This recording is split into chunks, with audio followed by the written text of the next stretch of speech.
लेकिन अंग्रेजों के जाने के बाद न तो भारत में देसी रियासतें स्वतंत्र रह पाई और न ही पाकिस्तान में। वर्तमान बलूचिस्तान 3 देशों में बटा है। जब से भारत में पहलगाम आतंकी हमला हुआ है तब से पाकिस्तान के बलूचिस्तान प्रांत में एक अलग देश की मांग शुरू हो गई है। जैसा कि आप लोगों ने देखा कि हमारे भारत में भी 1971 में अलग देश हो गया था, ये बांग्लादेश। तो हम बांग्लादेश के बारे में बात नहीं करेंगे। हम आज के बारे में ये बताएंगे कि बलूचिस्तान पहले था क्या। पहले भी बलूचिस्तान इसमें जब हमारा देश आज़ाद हुआ था तो बलूचिस्तान भी कई देशों की तरह वो भी मांग कर रहा था। तो सबसे पहले हम जानते हैं पाकिस्तान के बारे में। पाकिस्तान में कई प्रांत हैं। एक बलूचिस्तान है, सिंध है, खैबर पख्तूनवा है, पंजाब प्रांत है। देखा जाए तो गिलगित भी है, लेकिन गिलगित के बारे में हम बात नहीं करेंगे। सबसे पहले हम बताते हैं, चलिए थोड़ा जानते हैं पाकिस्तान और बलूचिस्तान के बारे में। भारत के विभाजन के बाद बलूचिस्तान करीब 227 दिनों तक स्वतंत्र संप्रभु राज्य था। बलूचिस्तान पाकिस्तान में शामिल होना नहीं चाहता था और मोहम्मद अली जिन्ना भी इससे सहमत थे। लेकिन अंग्रेजों के जाने के बाद न तो भारत में देसी रियासतें स्वतंत्र रह पाई और न ही पाकिस्तान में। वर्तमान में बलूचिस्तान 3 देशों में बटा है। इनमें पाकिस्तान का बलूचिस्तान प्रांत है, ईरान का प्रांत है और एक छोटा सा हिस्सा अफगानिस्तान का प्रांत है। बलूचिस्तान में शिया मुसलमान हैं। आपको बता दें कि पाकिस्तान बनने के बाद से ही बलूचिस्तान में तेज़ी से विद्रोह की आवाज़ उठती रही, लेकिन बलूचिस्तान में चीन की एंट्री के बाद से स्थिति जटिल है।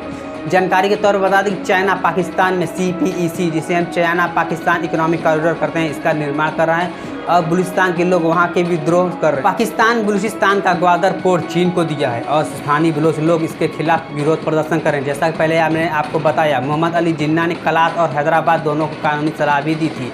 15 अगस्त 1947 में ब्रिटिश राज खत्म होने के बाद भी स्वतंत्र स्टेट के रूप में रह सकते थे, ऐसा मोहम्मद अली जिन्ना ने कहा था और अंग्रेजों ने भी ऐसा बयान दिया था। दोनों ही मामले में कोई समझौता नहीं हो पा रहा था। आखिरकार हैदराबाद 13 सितंबर 1948 को सैन्य कार्रवाई के बाद भारत में शामिल हो गया और स्टेट ऑफ कलात बलूचिस्तान प्रांत में स्थित एक ऐतिहासिक नगर जिला बन गया। ये स्टेट ऑफ कलात क्या है, ये मैं इसको आगे चलकर मैं इसको बताऊंगा। 1947 में भारत के विभाजन के बाद कलात एक स्वतंत्र रियासत था, लेकिन बाद में 27 मार्च 1948 को पाकिस्तान में शामिल हो गया। वहीं 12 अगस्त 1947 कलात के शासक मीर अहमद खान ने बलूचिस्तान को स्वतंत्र राष्ट्र घोषित कर दिया। जानकारी के तौर पर बता दें कि पाकिस्तान के इतिहासकार याकूब खान बंगास ने अपनी किताब अ प्रिंसली अफेयर में लिखा है, कलात जब पाकिस्तान में शामिल नहीं हुआ था उससे पहले से ही यह लोकतांत्रिक राष्ट्रवादी आंदोलन चल रहा था। जैसा कि आपको बता दें, जब पाकिस्तान जब आज़ाद नहीं हुआ था, जब 1947 में जानते हो कि हमारा भारत आज़ाद हुआ था, तो उससे पहले भी पाकिस्तान और बलूचिस्तान के लोग अलग देश की मांग कर रहे थे, लेकिन पाकिस्तान ने बलूचिस्तान को अपने ही समेट में ले लिया। कलात स्टेट नेशनल पार्टी ने 1945 में ऑल इंडिया पीपुल कॉन्फ्रेंस में हिस्सा भी लिया था। तब इसकी अध्यक्षता पंडित जवाहरलाल नेहरू ने की थी। दूसरी तरफ मुस्लिम लीग को बलूचिस्तान में कभी भी